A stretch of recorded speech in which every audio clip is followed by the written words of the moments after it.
السلام علیکم، welcome to my channel novel lab voice. تمام ویڈیو اپڈیٹس کے لیے میرے چینل NLV کو سبسکرائب کر کے بیل نوٹیفیکیشن کو آن کر دیں۔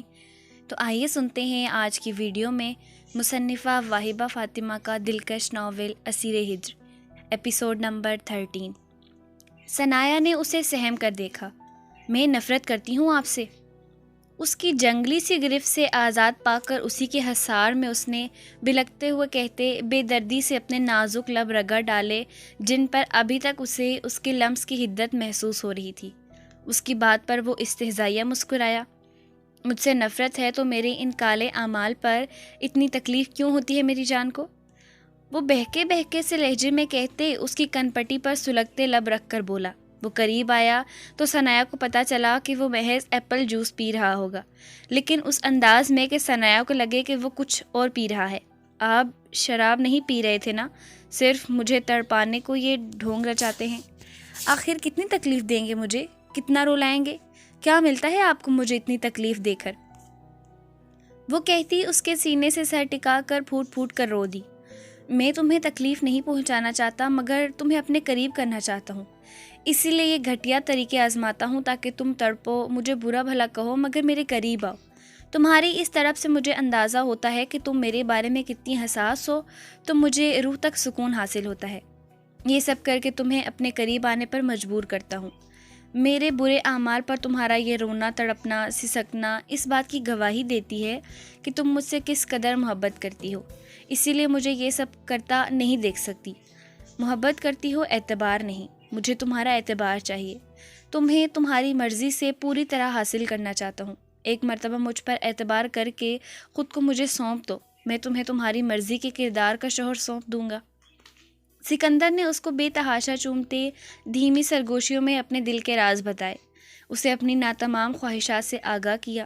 نہیں، ثنایا کے منہ سے نکلنے والے اس ایک لفظ میں سیکنڈز میں سکندر کی خماری بھگ سے اڑائی۔ اس نے اس کی گردن سے منہ نکال کر سنجیدگی سے اسے دیکھا۔ مجھے ڈر لگتا ہے، اگر یہ اعتبار ٹوٹ گیا تو میں جیتے جی مر جاؤں گی۔ وہ زور زور سے نفی میں سر ہلاتے اپنی مجبوری بتانے لگی۔ سکندر نے ایک سرد سی سانس اپنے اندر کھینچی اور اسے اپنی گرفت سے آزاد کر دیا۔ جاؤ یہاں سے۔ آپ ایک مرتبہ یہ کیوں نہیں بول دیتے کہ نہیں توڑوں گا تمہارا اعتبار؟ ثنایا نے پھر سے اس کی قمیض جکڑ کر اسے جھنجھوڑا تو وہ تلخیہ مسکرایا۔ آنکھوں اور لہجے پر تو اعتبار نہیں، زبان پر کر لوگی؟ جاؤ بیبی، جا کر سو جاؤ اور مجھے وہ کرنے دو جو مجھے ٹھیک لگتا ہے۔ سکندر نے کہتے ایک مرتبہ پھر خود پر بے حسی کا خول چڑھایا۔ ثنایا نے بری طرح اپنے لب کچلے اور آنسو بہاتے ہوئے تیزی سے وہاں سے اپنے کمرے میں آ گئی۔ اس بے حس سے سر پھوڑنے سے بہتر تھا وہ کسی پتھر سے سر پھوڑ لیتی۔ وہ کافی دیر سے گلاس ونڈو کے پار کھڑا اس نازک سی منموہنی صورت کو دیکھے جا رہا تھا۔ آج آخر کار اسے دیکھنے کی خواہش پوری ہو ہی گئی تھی، جو یلو سادہ سے سوٹ میں ڈاکٹری کوٹ پہنے یلو دوپٹہ سر پر جمائے ہوئے تھی۔ چہرے پر ماسک پہنا تھا، مگر ماسک میں بھی اس کا نوخیز حسن اور آتشہ قاتل نیلی نگاہیں سامنے والے کو مسمرائز کرنے کا ہنر رکھتی تھیں۔ جیسے کہ اس وقت سائم رضا خاندادہ اس پر سے نگاہیں نہیں ہٹا پا رہا تھا۔ دوپٹے میں سے ڈارک براؤن لٹیں اس کی گردن اور چہرے کا احاطہ کیے ہوئی تھیں، جو مزید اس کے حسن کو نکھار بخش رہی تھیں۔ وہ ایک بوڑھی خاتون کا چیک اپ کر رہی تھی، ان سے مسکرا مسکرا کر باتیں کر رہی تھی، بلکہ ایک دوسری خاتون کے جلے کٹے سنانے پر بھی نہایت تحمل کا مظاہرہ کر رہی تھی۔ وہ انہماک سے جھکی ایک عمر رسیدہ خاتون پیشنٹ کا تفصیلی چیک اپ کر رہی تھی جب بہت غیر معمولی سے احساس ہوا۔ یہ جنرل وارڈ تھا جہاں کافی عمر رسیدہ خواتین اپنے اپنے بیڈ پر لیٹی اس کا انتظار کر رہی تھیں۔ وہ یہاں اپنے وقت کے مطابق راؤنڈ لگانے آئی تھی، لیکن کافی دیر سے ویرا کو محسوس ہو رہا تھا کہ کوئی اسے کہیں سے دیکھ رہا ہے۔ یوں تو سب خواتین اس کی جانب متوجہ تھیں، مگر اس کی چھٹی حس کہہ رہی تھی کہ اس پر جو نگاہیں ٹکی ہیں وہ ان میں سے کسی کی نہیں ہیں۔ سنو، تم نے ہاسپٹل کے اپنے نئے سرجن ڈاکٹر کو دیکھا؟ آج ہی ٹرانسفر ہو کر آئے ہیں۔ کس قدر ہینڈسم ہے یار، ساری جونیئر ڈاکٹر اب انہی کے انڈر کام کرنے والے ہیں۔ ہائے، میں تو کہتی ہوں کچھ سسٹرز کو بھی مستقل طور پر وہ اپنے آس پاس ہی رکھ لیں۔ کھی کھی کھی کھی۔ وارڈ کے کاؤنٹر پر کھڑی کچھ نرسز سرگوشیوں میں اپنی ہی ہانکنے میں مصروف تھیں، اور صبح سے یہ چہ مگوئیاں سن سن کر ویرا کے کان پک گئے تھے۔ مگر ابھی تک وہ شہکار یعنی نیا ڈاکٹر نہ دکھائی دیا، جس کے بارے میں یہ دبی دبی سرگوشیاں سن کر وہ اب اریٹیشن کا شکار ہو رہی تھی۔ سنو، سرجن ڈاکٹر سائم رضا خان زادہ اسی طرف آ رہے ہیں۔ ایک نرس نے بھاگ کر آ کر بتایا تو باقی سب بھی وہاں موجود الرٹ ہو گئے، مگر ویرا اس نام پر بری طرح چونکی تھی۔ نام کچھ سنا سا لگ رہا تھا، مگر لاکھ یاد کرنے کے باوجود اسے نہ یاد آیا کہ یہ نام اس نے کہاں سنا ہوگا۔ مگر پھر دماغ میں ایک دھماکہ سا ہوا۔ سنو، قریب کھڑی سسٹر کو اس نے بے اختیار مخاطب کیا۔ یس ڈاکٹر۔ نرس اس کی جانب متوجہ ہوئی۔ یہ جو بڑے ڈاکٹر آ رہے ہیں، ان کا ٹرانسفر پشاور سے ادھر ہوا ہے کیا؟ ویرا نے گھٹے لہجے میں پوچھتے صدقے دل سے دعا کی کہ اس کے خدشات غلط ثابت ہو جائیں، مگر جی ڈاکٹر ادھر سے ہی، لیکن آپ کو کیسے پتا؟ نرس نے پوچھتے معنی خیزی سے دانت نہ کوسے، جیسے کہنا چاہتی ہو آپ بھی انٹرسٹڈ ہیں، مگر ویرا نے اسے بری طرح گھورتے سر جھٹکا اور اپنے کام کی جانب متوجہ ہو گئی۔ جانے کیوں دل بوجھل سا ہو گیا تھا۔ تبھی وہاں افراتفری سی ہوئی، بھاری قدموں کی دھمک اندر آتی سنائی دی۔ ویرا نے پہلو بدلا۔ وہاں کھڑی نرسز اور ایک دوسری ڈاکٹر نے سائم رضا خان زادہ کا پرتپاک استقبال کیا۔ ویلکم ٹو آور ہاسپٹل سر۔ ہر طرف سے ویرا کو یہی صدا سنائی دی، مگر وہ جو خاتون کی جانب متوجہ تھی، ایک گہرا سانس بھر کر خود کو کمپوز کیا، کیونکہ قدموں کی چاپ اب اس کے قریب آ رہی تھی۔ وہ دھیمے سے پوچھے میری السلام علیکم سر، ویلکم۔ ویرا نے دھیمے سے کہا، مگر سامنے والے نے خاموشی سے یہ مترنم آواز سنی اور کافی دیر جواب نہیں دیا۔ ویرا نے پہلو بدلا۔ وعلیکم السلام۔ سائم نے بھی بہت جلد خود کو کمپوز کیا۔ اس نے وارڈ میں موجود پیشنٹس کے متعلق کچھ ضروری باتیں اس سے پوچھیں اور وہاں سے نکل گیا۔ مگر کچھ ہی دیر بعد وارڈ بوائے نے انہیں آ کر اطلاع دی کہ آج ڈیوٹی ختم ہونے کے بعد سر نے سارے سٹاف کو کانفرنس روم میں بلا کر میٹنگ کے لیے کہا ہے۔ ویرا جو آج جلدی جانے کا سوچ رہی تھی کہ بی جان کی طبیعت ناساز ہونے کی وجہ سے اسے بی جان کی جگہ داجی کے ساتھ ایک ضروری تقریب میں شامل ہونا تھا، یہ سن کر اس کا بری طرح موڈ خراب ہوا، مگر اس نے فون کر کے داجی سے ہاسپٹل فون کروا دیا۔ اب مراد خان زادہ کی اتنی پہنچ تو تھی ہی کہ ان کی ایک فون کال پر وہ ویرا کو جانے کی اجازت دے گئے تھے۔ وہ کوریڈور سے گزر کر ہاسپٹل کے پارکنگ ایریا میں آئی تھی، مگر اپنی گاڑی تک پہنچتے اپنی جگہ پر ٹھٹک کر رکی کہ وہاں وہ شخص پوری آب و تاب اور شان و شوکت سے اس کی گاڑی سے ٹیک لگائے پہلے سے استادہ تھا۔ السلام علیکم۔ اب کی بار سلام میں پہل ڈاکٹر سائم نے کی تھی۔ وعلیکم السلام، ویرا نے بے تاثر لہجے میں کہا۔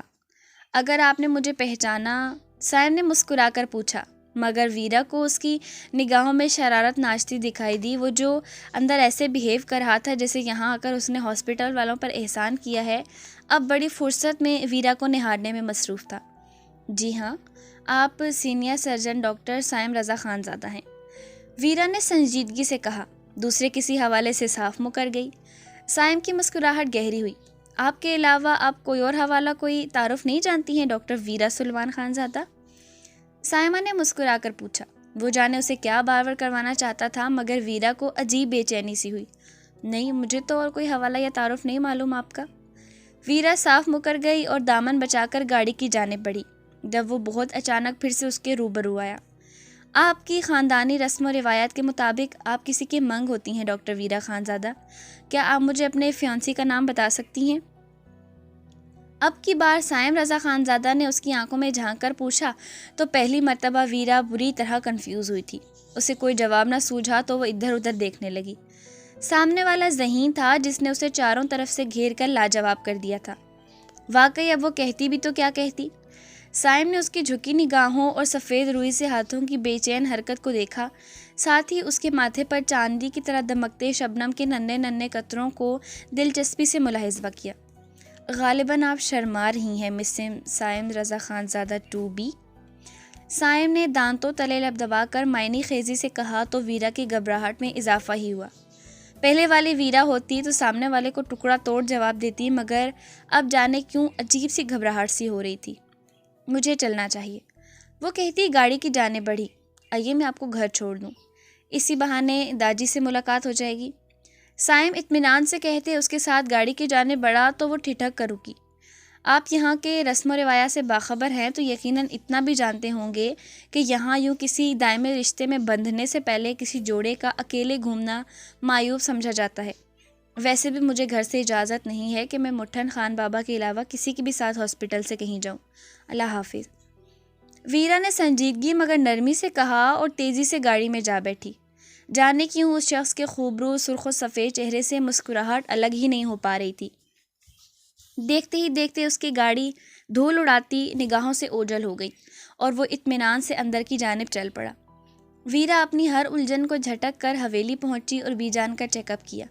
رات تک ان کی دیکھ بھال کی. تب داجی کے حکم پر وہ بشارت میں بنی اپنی دوسری حویلی میں جانے کے لیے تیار ہو گئی. اسے بی جان کی تمام ذمہ داری نبھانی تھی.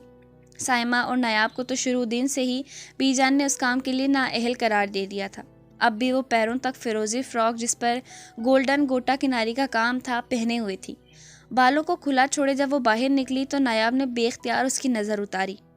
مگر نایاب کہاں جانتی تھی کہ اس کی بیٹی پر ایک ایسی بلا عشق کا سایہ ہے جو نظر اتارے سے بھی نہیں اترنے والا ہے.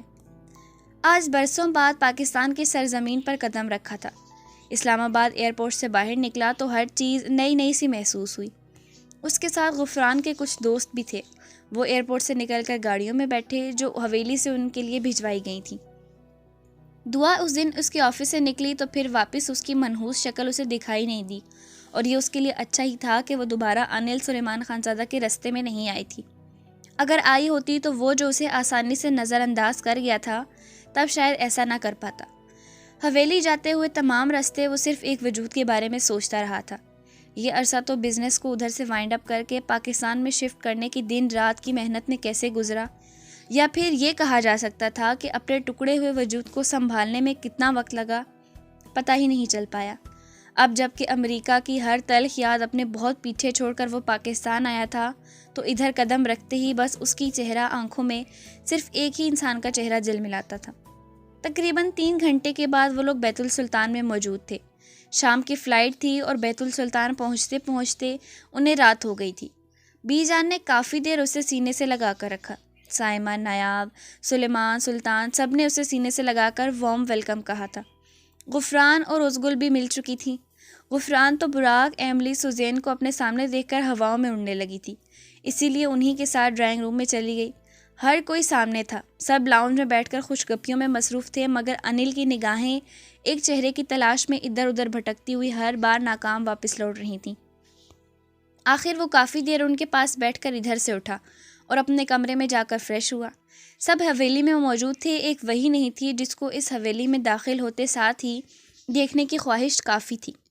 اس نے گھوم پھر کر تمام بیت السلطان کھوج مارا تھا مگر انل کو وہ روٹھی بیسٹی کہیں نظر نہ آئی. بی جان، مم، بڑی ماں. اس نے ہال میں کھڑے ہو کر بلند آواز میں پکارنا شروع کر دیا. کیا بات ہے انل، کیوں چلا رہے ہو؟ سب ٹھیک تو ہے؟ کچن سے نکلتی سائمہ بیگم نے گھبرا کر پوچھا. بڑی ماں، ویرا کدھر ہے؟ اس نے اپنا لہجہ حتی الامکان نارمل کرنے کی ناکام کوشش کی. وہ تو دوسری حویلی میں داجی کے ساتھ گئی ہے. غریب مزاریوں کی بچیوں کی اجتماعی شادیاں کرواتے ہیں تمہارے داجی. آج بی جان کی طبیعت خراب ہے تو ان کی جگہ وہ داجی کے ساتھ گئی ہے. بہت ذمہ دار ہو گئی ہے. بی جان کی تمام ذمہ داریاں بخوبی نبھا رہی ہے. سائمہ بیگم اس کی تعریفوں میں رطب اللسان تھیں مگر سامنے والا اس وقت اس کی ایک جھلک دیکھنا چاہتا تھا. تبھی الٹے قدموں واپس مڑا. گاڑی میں بیٹھ کر اس نے گاڑی تیزی سے بیت السلطان سے نکالی اور اب گاڑی ہواؤں سے باتیں کر رہی تھی. تقریباً آدھے گھنٹے میں وہ بشارت میں بنی دوسری حویلی کے ڈرائیو وے پر گاڑی کو بریک لگا چکا تھا. گاڑی سے اتر کر اندر کی جانب قدم بڑھائے. سب سے پہلا سامنا داجی سے ہی ہوا. وہ اپنے ہونہار بزنس مین پوتے کو مہمانوں سے ملانے لگے مگر وہ جلد ہی اکتا گیا. داجی، مجھے ویرا سے کچھ ضروری بات کرنی ہے. وہ کدھر ہے؟ وہ پچھلے لان میں خواتین کی طرف ہے. داجی نے صبر کے گھونٹ بھر کر کہا کہ ابھی تو وہ آیا تھا. وہ سب کے سامنے اس کی عزت افزائی نہیں کرنا چاہتے تھے لیکن یوں بھری محفل میں خواتین کی جانب جانا اچھی خاصی سب کی محسوس ہوئی. جانے ان کے بےہودہ پوتے کیا کھا کر پیدا ہوئے تھے کیونکہ وہ اب اطمینان سے پچھلے لان کی جانب جا رہا تھا. انل پچھلے لان میں آیا جہاں دیہاتی خواتین نے عجیب رونق لگائی ہوئی تھی. رنگ و بو کا سیلاب سا امڈ آیا تھا. 200-300 چیئرز پر خواتین براجمان تھیں. اس سب کے بیچوں بیچ اسٹیج سے آگے خواتین ایک بڑا گول دائرہ بنا کر ڈھول کی تھاپ پر مقامی رقص کر رہی تھیں مگر ان سب میں اس کی نگاہیں بے قراری سے جینز شرٹ اور بوب کٹ بالوں والی ایک لڑکی کی متلاشی تھیں. وہ ادھر ادھر دیکھ رہا تھا جب حویلی کی ایک ملازمہ اسے پہچان کر وہیں رک گئی. چھوٹے سرکار کسے ڈھونڈ رہے ہیں آپ؟ ویرا، مجھے ویرا سے ملنا ہے، وہ کہیں بھی دکھائی نہیں دے رہی۔ انل نے ادھر ادھر دیکھ کر کہا تو سامنے والی جانے کیوں مگر مسکرا دی۔ آئیے میرے ساتھ، اس نے کہا تو انل اس کے پیچھے چل پڑا، مگر یہ کیا؟ وہ تو ان خواتین کی جانب بڑھ رہی تھی جو مقامی رقص کر رہی تھیں۔ وہ ان کے قریب پہنچے تو ملازمہ نے گول دائرے کے بیچوں بیچ اشارہ کیا جہاں اسے ایک لڑکی کی پشت نظر آئی جو ہلکا ہلکا ہل کر بس تالیاں بجانے پر اکتفا کر رہی تھی۔ گولڈن گھنے کرلی بال کوہنیوں تک جھول رہے تھے۔ وہ رہیں چھوٹی بی بی۔ وہ تو بول کر کہیں غائب ہو گئی، مگر انل نے ایک حیرت انگیز نظارہ دیکھا تھا جب وہ لڑکی گھوم کر اس کی جانب مڑی۔ پیروں تک کی فیروزی گولڈن گوٹا کناروں والی فراک میں وہ اس کی ویرا تو نہیں، کوئی آسمان سے اتری اپسرا تھی۔ وہ سانس روکے دھیمے قدم بڑھاتا آگے بڑھا۔ ایک ملی مینوں اپسرا، کناں دے وچ والیاں، زلفاں کالیاں کالیاں، اکھاں نیلیاں نیلیاں، ہور کدھروں پالیاں، گورا گورا جامی جویں ٹھنڈ وچ رمی، شہر اودا ماسکو، بڑے جادو نے اس کو، جادو ہے یا کوئی خدا کی مایا ہے، تاروں کی محفل میں ہائے چاند آیا ہے۔ انل گول دائرے کے قریب پہنچا تو خواتین چونک کر رک گئیں۔ اس اپسرا نے بھی اپنی نیلی نگاہیں اٹھا کر سامنے دیکھا تو جیسے آنکھیں پتھرا سی گئیں۔ وہ گول دائرے میں داخل ہو کر اس کے سامنے آیا۔ ہائے! انل کے منہ سے بس یہی لفظ نکل پایا، السلام علیکم۔ اس شخص کو اتنے عرصے بعد اپنے سامنے دیکھ کر ویرا نے سیکنڈز میں خود کو پھر سے اپنے خول میں سمیٹا تھا۔ السلام علیکم، کیسے ہو؟ ویرا نے بے تاثر لہجے میں پوچھا، مگر وہ پرجوش سا اسے گلے ملنے کے لیے آگے بڑھا، جسے ویرا نے تیزی سے ہاتھ کے اشارے سے اپنے پاس آنے سے روک دیا۔ بہیو انل، یہ تمہارا امریکہ نہیں ہے، اس نے سادگی سے کہا۔ بہت بدل گئی ہو۔ انل نے پھر سے اسے بے خودی کے عالم میں سر تا پیر دیکھتے ہوئے کہا۔ کب آئے؟ ویرا نے اب سب کی توجہ اپنی جانب مرکوز پاتے اس گول دائرے سے نکل کر ایک طرف جاتے ہوئے سادگی سے پوچھا۔ آج ہی ابھی کچھ دیر پہلے۔ وہ اس کے پیچھے چلتے اب بغور اس کی پشت پر بکھری اس سنہری آبشار کو دیکھے گیا۔ ویرا کچھ بولنے کے لیے اچانک مڑی اور اسے ایسے اپنے بالوں کو دیکھتے پا کر لاشعوری طور پر ہی اپنا دوپٹہ درست کرتی اپنے سر پر جما لیا۔ اوف، یہ دوپٹہ اور تم، کہیں مجھے ہارٹ اٹیک نہ آ جائے۔ انل نے مسکراتے ہوئے اسے چھیڑا۔ اس کا یہ انوکھا اور اچھوتا روپ اسے اس قدر حیران پریشان کر رہا تھا کہ وہ اب تک اس دھچکے سے سنبھل نہیں پا رہا تھا۔ دوسری طرف ویرا، جس کے دل میں عجیب پکڑ دھکڑ سی چل رہی تھی، اس غیر متوقع اور عجیب صورتحال پر اس کی تمام ہستی اندر تک ہلا چکی تھی۔ اس کا سامنا کیے بغیر یہ سب ہینڈل کرنا ویرا کے لیے کس قدر آسان تھا، مگر اب اسے اپنی زندگی عذاب بنتی نظر آ رہی تھی۔ لیکن نہیں، اسے مضبوط بننا تھا، بلکہ سامنے والے کی طرح چٹانوں سا بے حس۔ ویرا سر جھٹک کر ایک بزرگ خاتون کے بلانے پر ان کے ساتھ سٹیج پر چلی گئی۔ وہ ادھر ہی کھڑا اس کی بدلی ایک ایک حرکت، ایک ایک عمل کو بغور دیکھے گیا۔ جو بھی تھا اس قدر دلکش اور دل فریب نظارہ تھا کہ وہ نگاہیں ہٹا ہی نہیں پا رہا تھا۔ نکاح کے پاکیزہ بندھن باندھ دیے گئے تھے۔ تمام غیر ضروری اسراف والی رسموں کو سمیٹتے صرف آج نکاح کے بعد شاندار دعوت کے اہتمام اور پھر رخصتی ہونا طے پائی تھی۔ بچیوں کو تمام ضروری سامان بھی مراد خانزادہ کی جانب سے دیا گیا تھا۔ ویرا نے بی جان کی جانب سے بھیجے گئے تحفے دلہنوں کو دیے اور اسٹیج سے نیچے چلی آئی۔ ڈاکٹرنی خانی کو ہر طرف سے خاص پروٹوکول حاصل ہو رہا تھا، جسے دیکھ انل کافی خوش ہوا تھا۔ تقریب اختتام پذیر ہوئی تو مراد خانزادہ اس کی جانب چلے آئے۔ داجی، آپ جب چاہیں مرضی آ جانا، مجھے گھر واپس جانا ہے۔ آپ مٹھن خان بابا کو بول دیں مجھے گھر چھوڑ آئیں۔ ویرا نے اپنے اندر اٹھتے وحشت سے بھرے ابال سے تنگ آتے داجی سے کہا کہ اب مسلسل خود پر مرکوز اس کی نگاہیں اسے عجیب اذیت سے دوچار کر رہی تھیں۔ داجی، مٹھن خان بابا کیوں؟ میں حویلی واپس جا رہا ہوں تو ویرا میرے ساتھ چلی جائے گی۔ کیوں ویرا؟ انل نے آسان حل پیش کیا۔ ویرا جبڑے بینچ کر رہ گئی۔ ہاں، تم لوگ چلے جاؤ، اپنے ساتھ گارڈز کو لے جانا، یہ علاقہ اس جنگلی درندے یعنی حارث بیگ کا ہے تو احتیاط اچھی ہے۔ مٹھن سے مجھے بھی ابھی کام ہے، مراد خانزادہ نے کہا اور مٹھن کو ایک خاص اشارہ کیا۔ مٹھن خان بابا نے اپنے خاص آدمی ان کے ساتھ بھیجے۔ ویرا خاموشی سے اپنے کندھوں پر شال اوڑھے اپنا کلچ ہاتھ میں پکڑے گاڑیوں تک آئی، مگر اپنے پیچھے پیچھے چلتے گارڈز کو ایک نئے حکم صادر کرنے پر وہ کلس کر رہ گئی۔ سنو، تم لوگ الگ گاڑی میں آؤ، اپنی گاڑی میں خود ڈرائیو کروں گا۔ انل نے کہتے ڈرائیونگ سیٹ سنبھالی۔ تمہیں ان اونچے نیچے راستوں پر ابھی ڈائریکٹ لیفٹ سے رائٹ سائڈ کی ڈرائیونگ میں شاید بہت مشکل پیش آئے۔ ویرا نے اس کی جانب دیکھتے ہوئے کہا تو وہ گہرا مسکرایا۔ ہاں تو اچھا ہے نا، اس ٹوٹنے منانے کے چکر سے آزاد دونوں دوست ایک ساتھ اوپر پہنچ جائیں گے، سارا جھنجھٹ ہی ختم ہو جائے گا۔ انل کا لہجہ بے حد معنی خیز تھا۔ ویرا تل ملا کر رہ گئی۔ میں دوسری گاڑی میں جا رہی ہوں، تمہیں مرنے کا اتنا شوق ہے تو ضرور پورا کر لو۔ وہ کہتے دوسری جانب جانے لگی، تبھی اتنی ہی سرعت سے انل نے اس کی شال کا ایک کونا تھاما تھا۔ چپ چاپ گاڑی میں بیٹھ جاؤ، ایئرپورٹ سے حویلی خود ہی ڈرائیونگ کر کے آیا تھا اور اب ادھر بھی خود ہی ڈرائیونگ کر کے آیا ہوں، ہلکے میں مت لو۔ اب کی بار انل نے سنجیدگی سے کہا تو ویرا نے پاؤں پر تختے فرنٹ سیٹ پر بیٹھ کر دھاڑ سے دروازہ بند کیا۔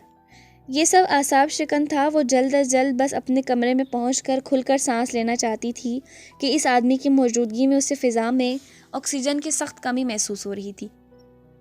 انل نے ڈرائیونگ سیٹ سنبھالی اور گاڑی روڈ پر ڈال دی۔ رات کی تاریکی میں جھینگروں کی کان پھاڑ آواز گھنی جھاڑیوں، درختوں اور پودوں میں گونج رہی تھی۔ ہر طرف اندھیرے میں سون سناٹا چھایا ہوا تھا۔ پہاڑوں پر دور، بہت دور، کسی گھر میں ایک بلب کی لائٹ جلتی دکھائی دیتی۔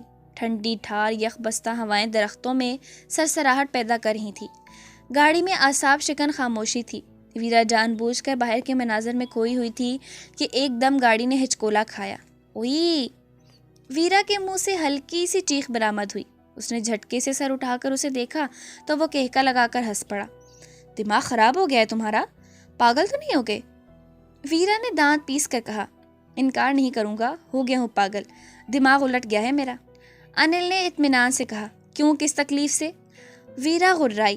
وہ دراصل تمہاری اتنی خوبصورتی ہضم نہیں ہو رہی مجھے، میرا ہاضمہ خراب ہو رہا ہے، میں چیک کرنا چاہتا ہوں یہ تم ہی ہو یا کوئی رانگ نمبر لگ گیا ہے۔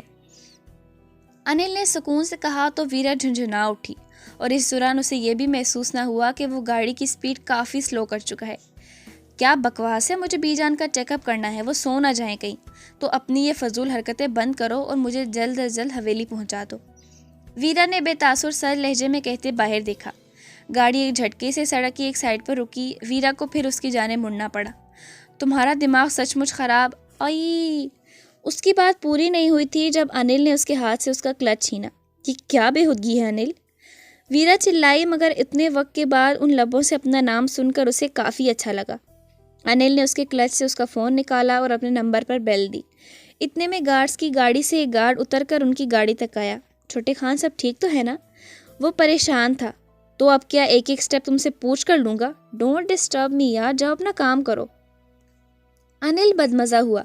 گارڈ اپنا سا منہ لے کر چلا گیا۔ وہ اپنی بدتمیزیوں سے ویرا کو پوری طرح زج کر چکا تھا۔ اب پھر اس کی جانب متوجہ ہوا۔ سنو، جو بھی پیچھے گزر گیا اس کے لیے میں سوری ہوں۔ I am really very sorry. سب کچھ بھول جاؤ، مجھے معاف کر دو، مجھے میری دوست واپس چاہیے، مجھے معاف کر دو گی ویرا؟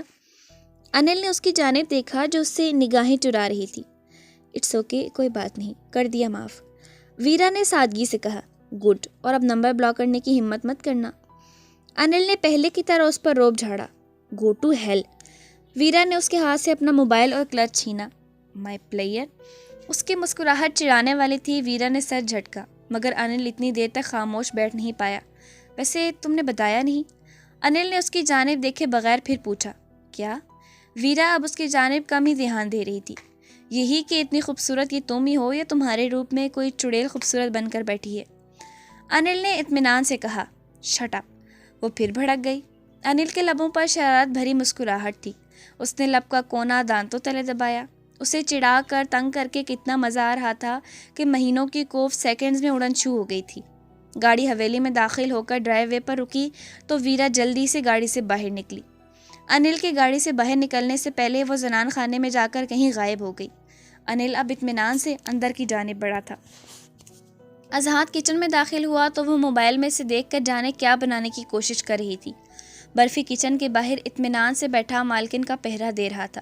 اس کے آنے پر اپنی دم ہلانے لگا۔ وہ پوری طرح مضبوط و توانا اور بڑا ہو چکا تھا اور غیر متعلقہ بندے کو سوہن کے قریب آنے پر منٹوں میں چیر پھاڑ کر رکھ دینے کی استطاعت رکھتا تھا۔ وہ بے تحاشا سمجھدار تھا۔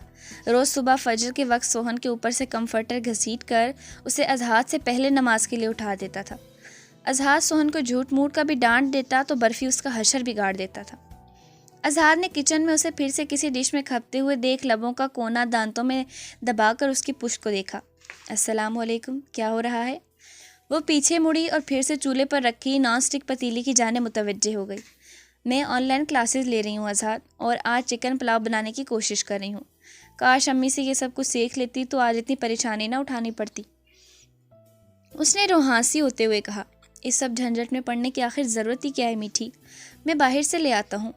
اس نے مسکرا کر کہا، آخر کب تک اذہان، پتہ ہے باہر کے کھانے سے کتنے پیسے ضائع ہوتے ہیں اور صحت الگ متاثر ہوتی ہے، تو میں کوکنگ سیکھنے کی کوشش کر رہی ہوں تاکہ آپ کا خیال رکھ سکوں، آپ کو خوش رکھ سکوں۔ اس نے سیانی دادی کی طرح 1.5 گلاس چاولوں میں 2.5 گلاس پانی ڈالتے ہوئے کہا تو اذہان کے لبوں کی مسکراہٹ گہری ہو گئی۔ اذہان نے قریب آ کر اس کی کمر کے گرد بازو حمائل کرتے اسے اپنے سینے سے لگایا، دوسرے ہاتھ سے چہرے پر رقص کرتی شریر لٹوں کو ہاتھ کی انگلیوں سے کان کے پیچھے کیا۔ وہ اس کے اس عمل سے بوکھلائی تھی۔ میرا خیال ہے مجھے خوش کرنا ہے تو اس کے لیے اس جھنجھٹ میں پڑنے کی ضرورت نہیں ہے، مجھے اپنے جیسی ایک میٹھی سی کس دے دو تو میں ویسے ہی خوش ہو جاؤں گا۔ اذہان نے قدرے سنجیدگی سے کہا تھا، مگر اس کی آنکھوں میں شرارت ناچ رہی تھی۔ اس کی بات سے سوہن کا چہرہ بھاپ چھوڑنے لگا۔ سوہن کی روح تک پر قابض ہونے کے باوجود، اس کی روح میں سما جانے کے باوجود، اتنی سی بات پر اس نازک وجود کے چہرے پر شرم و حیا سے بکھری کوس قضا کے رنگ دیکھ وہ مبہوت ہو کر جیسے اپنے ہوش اڑا بیٹھا تھا۔ اذہان پلیز تنگ مت کریں، میرا پلاؤ خراب ہو گیا تو میں بہت روؤں گی۔ اس نے ہمیشہ کی طرح ایک آزمودہ دھمکی دی تو اذہان نے شرافت سے اسے اپنی گرفت سے آزاد کر دیا۔ سوہن نے گھبراہٹ کے عالم میں پیچھے مڑ کر پتیلی میں 2 گلاس اور پانی کے ڈال دیے اور وہم دور کرنے کو پھر سے موبائل میں دیکھا جہاں لکھا تھا چاولوں میں پانی اتنا ڈالیں کہ چاول ڈوب جائیں، نہ کہ اتنا کہ شوربے میں خود ڈبکی لگا کر چاول کے دانے ڈھونڈ کر باہر لانے پڑے۔ اذہان وہیں چہر پر بیٹھ گیا۔ دل کیا اسے بتا دے کہ وہ چاولوں میں پانی ڈبل کوانٹٹی کا ڈال چکی ہے۔ اب سوہن کو یہ پریشانی لاحق تھی کہ چاول بالکل پک چکے تھے لیکن یہ ان کا پانی کیوں خشک نہیں ہو رہا تھا۔ سوہن نے پھر بھی تنگ آ کر دم لگا دیا۔ اذہان نے چور نگاہوں سے اس کا ہونک معصوم چہرہ دیکھا اور پلاؤ کا حشر جانتے ہوئے پہلے ہی ہوم ڈیلیوری سروس سے کھانا آرڈر کر دیا۔ اذہان نے بہت کوشش کی اس کا دھیان چاولوں سے ہٹا دے، مگر وہی ہوا جس کا ڈر تھا۔ 15 منٹ بعد اس نے دم کھولا تو شاندار سی نمکین کھیر تیار تھی۔ اذہان یہ کیا ہو گیا؟ وہ رونی صورت بنا کر بولی۔ اذہان ایک دم کنٹرول کرنے کے باوجود کہکا لگا کر ہنس پڑا۔ یہ سب آپ کی وجہ سے ہوا، میں بات نہیں کروں گی آپ سے۔ وہ سوں سوں کرتی روتے ہوئے چیئر پر بیٹھ گئی تو اذہان بوکھلا گیا۔ تب اسے کھینچ کر اپنے سینے میں بھینچ لیا۔ وہ اس کے سینے پر سر رکھ کر رونے لگی۔ اذہان نے سر آ بھری اور مزید اسے خود میں بھینچا۔ تم اس قدر معصوم کیوں ہو میٹھی؟ اچھا چھوڑو اس سب کو، دیکھو میں نے تم سے یوں بھی بہت خوش ہوں۔ تمہاری یہ کوشش ہی میری نظر میں بہت افضل اور پاکیزگی بھری محبت تھی اور میرا پیٹ اسی محبت سے بھر گیا۔ دیکھو میں اتنا خوش ہوں کہ یہ ڈش بھی کھانے کو تیار ہوں۔ اذہان نے چاولوں کا ملغوبہ پلیٹ میں نکالا۔ رہنے دیں، مت کھائیں اسے۔ سوہن نے اس کے سینے سے سر نکال کر منہ بسورا۔ نہیں، میں یہی کھاؤں گا۔ اذہان نے اسے چکھا تو ڈش بے حد خوش ذائقہ تھی، مگر ایک چھوٹی سی غلطی سے اس کی شکل بگڑ چکی تھی۔ اتنی دیر میں ہوم ڈیلیوری سروس سے کھانا بھی آ گیا۔ تب انہوں نے کھانا کھایا۔ اذہان نے بڑی مشکل سے اسے بہلا کر کھانا کھلایا۔ وہ کھانا کھا چکی اور ابھی اپنی اس فوت شدہ ڈش پر اور افسوس کرتی، اذہان نے اسے بری طرح خود میں الجھا لیا۔ وہ اسے باہوں میں اٹھائے بیڈ روم میں آیا اور نرمی سے اسے بیڈ پر لٹا کر اس پر گہری گھٹا سا چھا گیا۔ تو اس کی روح میں معلق ہو کر اس کے وجود میں محبت کے نئے ناشان منزل تلاش کرتا تھا۔ جتنی وہ شکل سے خوبصورت تھی اس کے اندر اتنا ہی ایک خوبصورت دل تھا۔ وہ اسے اپنے باہوں میں گھیرے میں لیے دنیا کا خوش قسمت ترین انسان خود کو سمجھتا تھا۔ وہ اس کے پور پور پر اپنے محبت کی داستان رقم کرنا چاہتا تھا۔ تبھی اسے اپنی پناہوں میں لیے دنیا بھلا دیتا۔ صبح سوہن کی آنکھ برفی کے اس پر سے کمفرٹر کھینچنے سے کھلی تو وہ جلدی سے اٹھ بیٹھی۔ فریش ہو کر اذہان کے لیے ناشتہ بنایا۔ وہ ناشتہ ٹیبل پر لگا رہی تھی کہ کچن میں اذہان بالکل تیار یونیفارم میں چلا آیا۔ میٹھی، میری نائٹ ڈیوٹی جہلم CMH میں لگی ہے۔ اذہان نے اسے بتایا تو اس نے حیرت سے اسے دیکھا۔ مگر ادھر سے تو 1.5 گھنٹے کا سفر ہے، آپ کیسے مینیج کریں گے؟ سوہن پریشانی سے بولی۔ دیکھتا ہوں کیسے کر پاتا ہوں مینیج، تم پریشان مت ہو، اذہان نے اس کے گال تھپ تھپاتے ہوئے کہا۔ اذہان خود بہت پریشان تھا کہ یہ غیر معمولی تھا۔ ایسا تو نہیں ہوتا تھا جیسے اس کے ساتھ ہو رہا تھا۔ کچھ عجیب تھا، ضرور کوئی غیر معمولی بات تھی، مگر وہ اپنی پریشانی اس نازک جان پر واضح نہیں ہونے دینا چاہتا تھا۔ وہ کافی دیر اس سے باتیں کرتا رہا۔ ناشتہ ختم کیا تو وہ جانے کے لیے اٹھ کھڑا ہوا۔ حسب معمول وہ اور برفی اسے گیٹ تک سی آف کرنے آئے۔ اظہار نے اس کے ماتھے پر عقیدت بڑا لمس چھوڑا۔ برفی اظہار کے پیروں میں لوٹنے لگا۔ وہ مسکرا کر اپنی بائک پر سوار گیٹ پار کر گیا۔ سوہن گیٹ بند کر کے اندر ہی آنے والی تھی کہ اس نے ایک حیرت انگیز نظارہ دیکھا۔ سامنے موجود ایک بڑے اپارٹمنٹ کے گیٹ کے تھوڑا آگے ہی وہ اپنے تمام تر جاہ و جلال سمیت استعدا کسی سے بات کرنے میں مگن تھا۔ وہ شاید کہیں سے واپس آیا تھا کیونکہ ابھی تک گاڑی کے کھلے دروازے کے پاس کھڑا تھا۔ یہ کہیں جانے والا ہوگا۔ سوہن نے اپنا بڑا دوپٹہ درست کیا اور گیٹ کو باہر سے کنڈی لگا کر اب اس کی جانب کا رخ تھا۔ برفی کو اس نے اندر ہی بند کر دیا جو کہ اب شدید ناراضگی کے اظہار کے طور پر بری طرح بھونک رہا تھا۔ وہ دھیمے قدموں سے چلتی درمیان والی سڑک کراس کر گئی۔ اکبر خان کاکا نے ناگواری سے اس لڑکی کو دیکھا کہ اسے اب تک یہ سمجھ نہیں آئی تھی کہ آخر چھوٹے خان نے اس لڑکی کے گھر پر نظر رکھنے کو کیوں کہا تھا۔ وہ وجہ جو سمجھ رہا تھا اس کی وجہ سے سامنے سے آتی براؤن فراک ٹراؤزر میں موجود چھوٹی سی لڑکی اسے ناگوار گزر رہی تھی۔ وہ گیٹ کے قریب آئی تو یشم جو ابھی ابھی کوئی ضروری کام سر انجام دے کر اپارٹمنٹ واپس لوٹا تھا، اپارٹمنٹ میں اریب کی موجودگی پر اس سے بات کر رہا تھا، مگر جب سامنے نگاہ اٹھی تو جیسے نگاہ پتھرا سی گئی تھی۔ یشم سلطان کے ایک آنکھ کے اشارے کی دیر تھی کہ اکبر خان کی سوہن کو اندر جانے سے روکنے کی جرت نہیں ہوئی تھی۔ وہ اندر چلی آئی تھی۔ السلام علیکم، آپ ادھر رہتے ہیں یش؟ کیسے ہیں آپ؟ سوہن نے ڈائریکٹ یشم کو دیکھا۔ اس کا لہجہ بہت پرجوش تھا۔ وعلیکم السلام، میں بالکل ٹھیک اور میں ادھر ہی رہتا ہوں، یشم نے مبہم سا مسکرا کر کہا۔ اریب نے بغور اس کی یہ مسکراہٹ دیکھی جو شاید اس وجود کے سامنے پا کر ہی اس کے لبوں پر نمودار ہونا ممکن تھی۔ اریب نے ایک نظر اس لڑکی کی جانب دیکھا۔ پہلے دل کیا اسے کھری کھری سنا دے، مگر پھر اس کے چہرے کی معصومیت دیکھی، اس کے لبوں کی پاکیزگی بھری مسکراہٹ، اس کی آنکھوں کی وہ چمک جو اب بھی یشم سلطان خانزادہ کو اپنے سامنے پا کر اس کی آنکھوں میں در آئی تھی۔ اور آپ کے ساتھ اور کون کون اس گھر میں رہتا ہے؟ سوہن نے ایک نظر پورے اپارٹمنٹ میں دوڑاتے ہوئے اس سے پوچھا۔ مطلب کون کون؟ یشم نے زمین کی جانب دیکھتے اس سے سوال کیا۔ میرا مطلب آپ کی وائف؟ سوہن نے اچانک اس سے پوچھا تو یشم پھر سے مبہم سا مسکرایا۔ وہ میکے گئی ہے، یشم سلطان خانزادہ نے اطمینان سے کہا تو اریب نے اسے بری طرح گھورا۔ کون سی وائف؟ اریب نے سنجیدگی سے کہتے اس کے جھوٹ کی ہانڈی بیچ چوراہے پھوڑنی چاہیے۔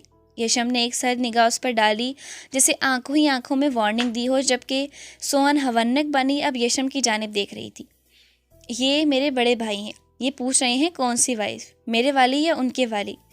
یشم نے بظاہر دھیمے سے کہا تھا، مگر اریب کو اس کے لہجے میں بھانبڑ جلتے محسوس ہوئے تو اس نے بغیر خوف زدہ ہوئے ڈھیٹوں کی طرح اس ڈھیٹ ابن ڈھیٹ کو گھورا، مگر وہ پرسکون سا اس کے ساتھ لان کی کین کی کرسی پر جا بیٹھا، اس سے ادھر ادھر کی چھوٹی چھوٹی گفتگو کرنے میں مصروف تھا۔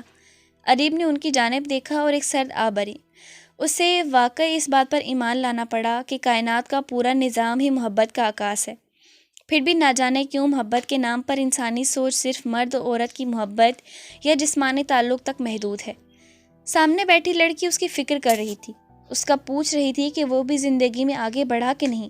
یہ فکر محبت تھی، اور وہ شخص جس نے دیدار کی خواہش اپنے دل میں دفن کر کے احتراماً اپنی نگاہیں جھکا رکھی تھی کہ احترام محبت تھا۔ کتنی پاکیزگی بھری محبت تھی جو ایک دوسرے کی فکر، احترام اور ایک دوسرے کو خوش دیکھنے تک محدود تھی۔ بہت جلد وہ سر پر ہاتھ مار کر اٹھی۔ دیکھیں میں کیسے باتوں میں لگ گئی، اور گھر کا سارا کام ابھی باقی ہے۔ میں آپ کی وائف سے ملنے آؤں گی یش، اب چلتی ہوں۔ شیور، ضرور ملنے آنا، کوئی بھی پرابلم ہو تو میں ادھر ہوں، مجھے انفارم کر دینا، میں حاضر ہوں۔ یشم بھی کہتے اپنی جگہ سے کھڑا ہوا۔ اللہ نگہبان، وہ کہتی گیٹ کی جانب بڑھی۔ یشم اس کے نگاہوں کے اوجھل ہونے تک اس کے قدموں کے نشان دیکھتا رہا۔ اور وہ اپنی نادیدہ وائف تم کون سی زمین کھود کر دریافت کرنے والے ہو یشم سلطان خانزادہ؟ سوہن کے جاتے ہی اریب نے یشم کے سامنے آ کر دانت پیس کر پوچھا۔ فارگیٹ اٹ، یشم نے لاپرواہی سے کہتے اندر کی جانب قدم بڑھائے تو اریب کا دل کیا اپنا ماتھا پیٹ لے۔ وہ بھی دندناتا اس کے پیچھے ہی اندر کی جانب لپکا۔ ثنایا سے ناراضگی جتا کر کافی دنوں بعد حویلی واپس لوٹا تھا۔ گاڑی ڈرائیو وے پر روکی اور خود گاڑی سے اتر کر ابھی حویلی میں اندر کی جانب قدم بڑھانے ہی لگا تھا کہ بہت اچانک سکندر حارث بیگ اس کے سامنے آیا۔ تب آنے والا اپنی جگہ پر ٹھٹک کر رکا تھا۔ سکندر ایسا ہی تھا جیسا اسے ہونا چاہیے تھا، پاکیزگی سے بھرا پر نور چہرہ۔ سادہ سی ٹی شرٹ شرٹ میں وہ گھر والے حلیے میں شاید کہیں جانے لگا تھا۔ بہت جلد اس نے اپنی کیفیت پر قابو پاتے اندر کی جانب قدم بڑھائے، مگر سکندر نے اس کے کندھے پر ہاتھ رکھ کر اسے اندر جانے سے روک دیا۔ رامش حارث بیگ میری بات سنو، سکندر نے نرمی سے کہا، مگر سامنے والا سکندر کے سامنے آتے ہی ہمیشہ کی طرح سیخ پا ہو چکا تھا۔ مجھے تمہاری کوئی بات نہیں سننی، اس نے سکندر کا ہاتھ اپنے کندھے سے جھٹکتے درستگی سے کہا۔ تمیز کا مظاہرہ کرو، بڑا بھائی ہوں تمہارا۔ سکندر کی سختی میں بھی نرمی تھی۔ میں نہیں مانتا، وہ سرد لہجے میں بول کر پھر اندر جانے لگا۔ جب سکندر نے اسے روک کر سینے پر ہاتھ مار کر اندر جانے سے روکا، آخر مسئلہ کیا ہے تمہارے ساتھ رامش حارث بیگ؟ کیوں برائی کے راستے پر چل کر اپنی زندگی برباد کرنا چاہتے ہو، جس کی منزل سوائے اندھیروں اور رسوائیوں کے سوا تمہیں کچھ نہیں دے پائے گی؟ بابا کی اندھی تقلید کرنا بند کرو۔ گناہ اور برائی پر اکسانے پر تو والدین کا حکم بھی نہیں ماننا چاہیے۔ مزید اپنی زندگی برباد مت کرو رامش۔ سکندر نے عاجزانہ لہجہ اختیار کیا۔ میرا مسئلہ صرف تم ہو، صرف تم۔ جو کچھ میرے ساتھ ہوا وہ تمہارے ساتھ ہوتا اگر بڑی ماں تمہیں لے کر یہاں سے چلی نہیں جاتی تو۔ وہ بابا سے تنگ آ کر یہاں سے چھپ کر تمہیں لے کر بھاگ گئیں اور میرے باپ نے اسے انا کا مسئلہ بنا لیا۔ میری ماں سے خفیہ شادی کر کے مجھے اس دنیا میں لے تو آیا، مگر اپنی نام نہاد عزت اور انا کی خاطر مجھ سے میرا بچپن، میری پہچان ہی چھین لی۔ مجھے اپنے بڑے بیٹے کا نام دے دیا کہ لوگ یہ باتیں نہ بنا سکیں کہ حارث بیگ کی بیوی اسے چھوڑ کر چلی گئی۔ بابا نے یہ بات دنیا سے تو چھپا لی، مگر مجھے بالکل رون ڈالا، میری شخصیت مسخ کر کے رکھ دی۔ اب کسی کے کچھ بھی کہنے پر نہ تو میرا کھویا بچپن مجھے واپس مل سکتا ہے، نہ ہی مجھے کوئی فرق پڑتا ہے۔ اسی لیے تمہیں بھی میری فکر میں زیادہ دبلا ہونے کی ضرورت نہیں۔ رامش نے چٹانوں سے سخت و سپاٹ لہجے میں کہا تو سکندر لب بینچ کر رہ گیا۔ اگر یہ سب تمہارے ساتھ ہوا تو میں نے بھی تو سہا ہے، میری پہچان بھی تو مسخ ہوئی ہے۔ اب جب کہ میری یہاں موجودگی پر لوگ سوالات اٹھا رہے ہیں تو میرا باپ نگاہیں چراتا پھر رہا ہے۔ نمبر مجھے کوئی فرق نہیں پڑتا، لیکن میں تمہیں اپنا بھائی مانتا ہوں، اسی لیے تمہاری لائف سپوائل ہوتے نہیں دیکھ سکتا۔ مجھے معلوم ہے اب بابا کیا کروانا چاہتے ہیں تم سے، مگر یاد رکھنا رامش، اب تمہارے اور تمہاری برائی کی جانب بڑھتے ہر قدم کے بیچ تمہارا بڑا بھائی سکندر حارث بیگ کھڑا ہوگا، سمجھے تم؟ سکندر نے اس کی آنکھوں میں آنکھیں ڈال کر کہا تو لہجہ بھر کو تو وہ کچھ بول ہی نہیں پایا، لیکن پھر سر جھٹک کر اندر کی جانب چلا گیا۔ سکندر نے بھی افسوس سے سر ہلایا اور ضروری کام سے باہر کی جانب نکلا۔ وہ اپنے کمرے میں اسٹڈی ٹیبل پر بیٹھی بک اپنے سامنے کھولے کسی اور ہی دنیا میں کھوئی ہوئی تھی۔ اوزگل کی سوچ اب بس ایک شخص تک محدود ہو کر رہ گئی تھی۔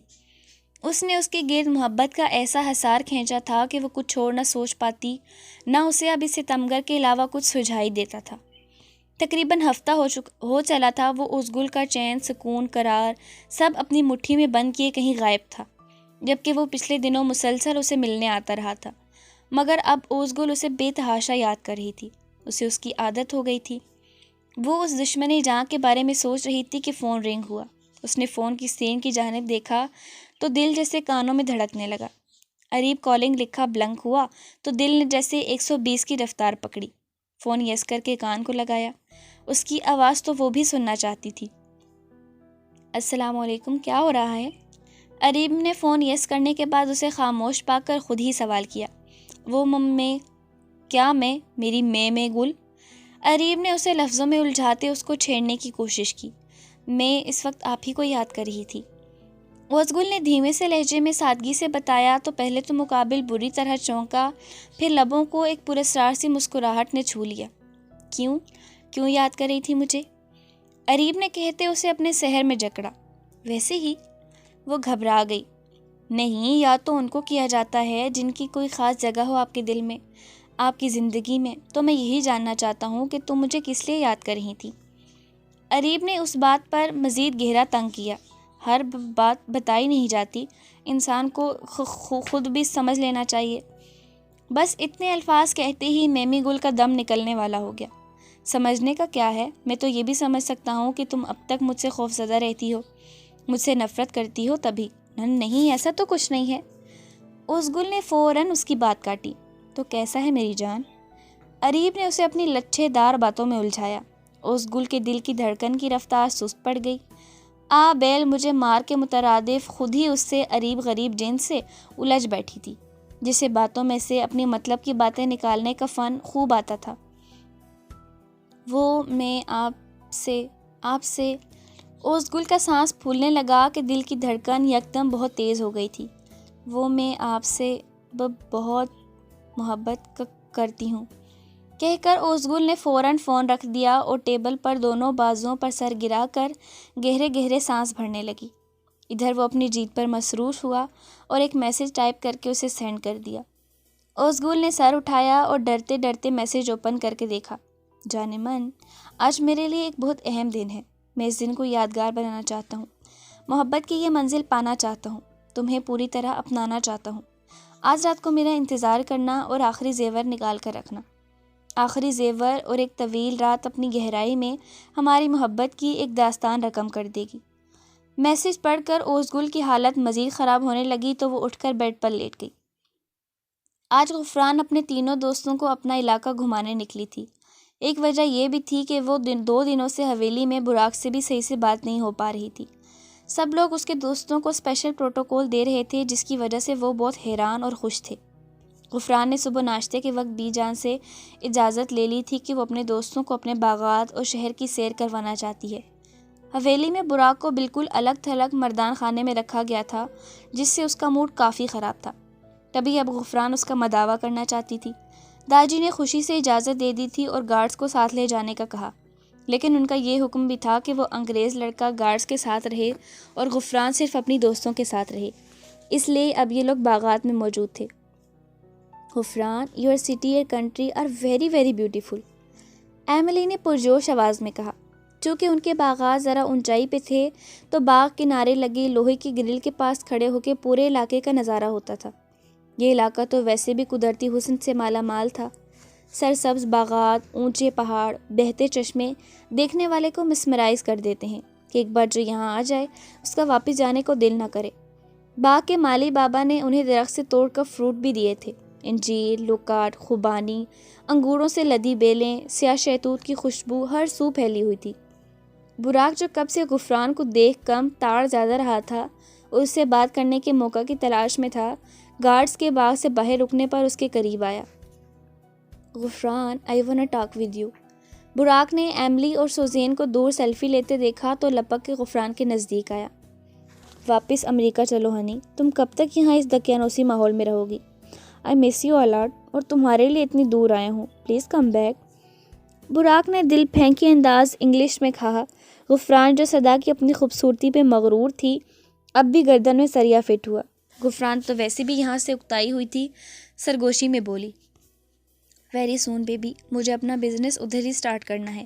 جب سے یہاں آئی ہوں میں اپنے بڑوں سے بزنس کرنے کی پرمیشن لینے کی کوشش کر رہی ہوں، مگر تمہارے گھر والے پرمیشن نہیں دیں گے۔ براق کو پریشانی لاحق ہوئی، یش لالا ہے نا؟ غفران نے آنکھ دبائی۔ تب تو حالات ایسے تھے کہ اچانک واپس آنا پڑا۔ داجی سے پرمیشن یش لالا لیں گے کیونکہ ان کی بات داجی بھی نہیں ٹالتے، اور اگر پرمیشن نہ ملی؟ براق نے اکسایا، تو میں بھاگ آؤں گی۔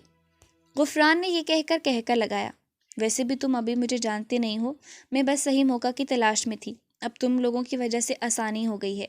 میں یش لالا سے بولوں گی کہ مجھے اپنا بزنس سیٹ کرنے کے لیے وہاں رکنے کی اجازت دلوائیں۔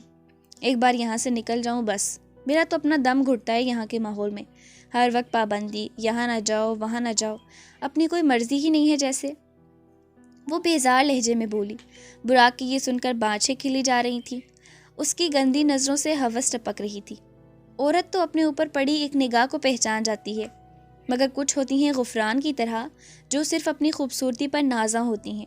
مردوں کی ایسی نظروں سے خود کی انا کی تسکین کرتی ہیں، انہیں لگتا ہے کہ سامنے والا ان کی خوبصورتی سے متاثر ہے۔ یہ نہیں پتا ہوتا کہ سامنے والے کی نگاہوں میں جس قدر گندگی اور غلاظت ہے جو آپ کا دامن داغدار کر سکتا ہے۔ انسان بھی کتنا نادان ہے، جب تک ٹھوکر نہ لگے سنبھلتا ہی نہیں۔ انہی لوگوں میں سے ایک غفران بھی شامل تھی۔ چلو آؤ میں تم لوگوں کو مزید گھماؤں، اس سے پہلے یہ داجی کے گارڈ چمچے واپسی کا بلاوا دے دیں۔ سوزین اور ایملی بھی چہکتی ہوئی ان کے قریب آ گئی تھیں اور اب یہ چاروں دوست سیلفیاں لے رہے تھے۔ یہ لوگ کافی جگہ گھوم چکے تھے اور اس وقت چواں کے ایک اوپن ایریا ریسٹورنٹ میں بیٹھے کھانے کا ویٹ کر رہے تھے۔ براق اپنی گندی فطرت سے باز نہیں آیا۔ وہ بہانے سے غفران کو چھونے کی کوشش کر رہا تھا، کبھی اس کا ہاتھ پکڑ لیتا، کبھی باتوں باتوں میں اس کی ناک دبا دیتا، مگر نادان غفران اپنے غرور کے نشے میں چور اسے فار گرانٹیڈ لے رہی تھی۔ مگر کوئی تھا جو اس پہ گہری نظر رکھے ہوئے تھا، جس کی آنکھوں میں یہ مناظر دیکھ کے لہو اتر آیا تھا۔ وہی انسان جسے اس کی ماں نے ایک بہترین انسان بنایا تھا، جسے عورت کی عزت، احترام، حفاظت کرنا سکھائی گئی تھی، مگر اب یوں اپنی ہی عزت و ناموس سے کسی غیر مرد کو کھیلتے دیکھ اس کے سینے میں بھانبڑ کے انبار جلنے لگے تھے۔ سکندر آج اپنے دوست کو ملنے اس ریسٹورنٹ میں آیا تھا۔ اسے یونی میں جاب کے لیے اپلائی کرنا تھا، تو کچھ فارمیلٹیز تھیں جو آج پوری کرنی تھیں، کیونکہ اس کا دوست بھی اسی یونیورسٹی میں لیکچرشپ کر رہا تھا، اسی لیے سکندر اس سے معلومات لینے آیا تھا۔ وہ دونوں اسی بارے میں بات چیت کر رہے تھے۔ ان کے بیچ میں ٹیبل پر کافی کے مگ پڑے تھے۔ کامران کے فون آنے پہ وہ اٹھ کے سائڈ پہ گیا تو سکندر نے سرسری سی نظر ہال میں دوڑا کر شیشے کی وال کے باہر دیکھا، جب اچانک اس کی نظر اوپن ایریا میں بیٹھی غفران پہ پڑی۔ وہ اندر ہوٹل میں شیشے کی دیوار کے پاس بیٹھا تھا، اس لیے باہر آسانی سے دیکھ سکتا تھا۔ وہ ایک نظر دیکھتے ہی پہچان گیا کہ یہ وہی اس کے دوست ہیں جو غفران کے ساتھ ہوتے تھے۔ گرلز تک تو ٹھیک تھا، مگر یہ براق کو دیکھ کے سکندر کو لگا کہ وہ آج غیرت کے ناپ پر ایک بے غیرت اور بد کردار ہوس خور مرد کا قتل عام کر بیٹھے گا، جو سرعام اس کی عزت کو چھونے کی کوششوں میں تھا۔ غفران جو ہاٹ چاکلیٹ کافی پی رہی تھی، اوپری لب پہ سپ لیتے ہوئے چاکلیٹ لگ گئی تھی۔ اس سے پہلے وہ ٹیشو سے صاف کرتی، براق نے اپنی انگلیوں کے پوروں سے صاف کرنا شروع کر دی۔ وہ اپنی انگلیوں کو آہستہ سے حرکت دے کر غفران کے لبوں کو ٹچ کرنے لگا تھا۔ نرم و نازک پنکھڑیوں سے گلاب کی طرح سرخ لبوں نے اس کے اندر کا حیوان جگا دیا تھا۔ اس سے پہلے وہ کوئی حرکت کرتا، غفران نے ایک دم اس کا ہاتھ جھٹکا۔ یہ کیا کر رہے ہو؟ وہ ناگواری سے بولی۔ چاہے وہ جتنی بھی بولڈ ہو جاتی، مگر آج تک اس نے کبھی کسی غیر کو یوں خود کو چھونے نہیں دیا تھا۔ وہ ہنی، میں تو تمہاری مدد کر رہا تھا۔ براق سنبھل کے بولا، ایم سوری، آئندہ ایسی حرکت مت کرنا ورنہ میں بھول جاؤں گی کہ تم میرے دوست ہو۔ غفران کا چہرہ غصے سے سرخ ہو گیا تھا۔ ایملی سوزین نے اسے ٹھنڈا کرنے کی کوشش کی۔ او بیبی، دیکھو وہ سوری تو کر رہا ہے نا، تم بھی یہاں رہ کر دقیانوسی ہو گئی ہو۔ کیا ہوا جو تمہاری تھوڑی مدد کر دی؟ تم اپنا موڈ سپوائل مت کرو۔ ایملی، جسے براق کی نیت کا پتہ تھا، اسے آنکھیں دکھانے لگی، جسے دیکھ کے براق نے اسے آنکھوں ہی آنکھوں میں خاموش رہنے کی تنبیہ کی۔ اوکے لیٹس گو، کافی دیر ہو گئی ہے، اب واپس جانا چاہیے۔ غفران اپنی چیئر سے اٹھی تو ایملی، براق اور سوزین بھی خاموشی سے اٹھے۔ سکندر جو کافی دیر سے انہیں دیکھ رہا تھا، براق کی یہ حرکت اس کے اندر ایک آگ کا بھڑکتا طوفان اٹھا گئی۔ وہ اپنی مٹھیاں بند کر کے خود کو کنٹرول کرنے لگا۔ وہ ایک دم اٹھا۔ ارے کہاں جا رہے ہو؟ اس کے دوست نے پوچھا۔ اوکے کامران، میں کل تمہیں یونیورسٹی میں ملتا ہوں، ابھی مجھے ضروری کام سے جانا ہے۔ اوکے چلو پھر میں بھی ساتھ ہی نکلتا ہوں، یہاں اکیلا بیٹھ کے کیا کروں گا؟ کامران نے اٹھتے ہوئے کہا۔ سکندر نے والیٹ سے پیسے مینیو کارڈ میں رکھے اور باہر کی جانب لپکا۔ غفران اور اس کے دوست اپنے گاڑی کی جانب جا رہے تھے۔ اس سے پہلے وہ بیٹھتے، او شٹ، براق نے اچانک کہا تو سب کی سوالیہ نگاہیں اس پر اٹھیں۔ لگتا ہے میں اپنا فون وہاں ٹیبل پر ہی بھول گیا۔ تم لوگ میرا ویٹ کرو، میں ابھی لے کے آیا۔ تم رکو، گارڈ لے آئیں گے، غفران نے خراب موڈ کے ساتھ کہا۔ نہیں، میں خود لاتا ہوں۔ وہ واپس ہوٹل کی طرف مڑا، کیونکہ پارکنگ نیچے ڈھلوان میں تھی اور ہوٹل اوپر پہاڑی پر، اس لیے کم از کم 7-8 منٹ کا فاصلہ تھا۔ سکندر جو دور سے ہی اس پہ نظر رکھے ہوئے تھا، براق کو واپس آتے دیکھ قدرت کے اس اتفاق پہ مشکور ہوا، کیونکہ وہ اسے سبق سکھائے بغیر جانا نہیں چاہتا تھا۔ براق اپنا فون ٹیبل سے اٹھائے باہر نکلا تو امریکہ سے اس کے دوست کی کال تھی۔ High Buraq, what's up? کہاں تک پہنچا تمہارا مشن امپاسبل؟ ابھی تک تو امپاسبل ہے، مگر پاسبل کیے بنا واپس نہیں آؤں گا، براق نے انگارے چباتے ہوئے کہا، کیونکہ کافی دیر سے اس کی نظر غفران پہ تھی۔ وہ ڈرگز ایڈکٹڈ بھی تھا اور سمگلر بھی تھا۔ ایک بار وہ ڈرگز سمگل کرتے ہوئے پکڑا گیا تھا۔ بڑی مشکلوں سے وہاں کے مافیا ورلڈ میں کچھ ساتھیوں نے اس کی بیل کروا کے پاکستان بھیج دیا تھا۔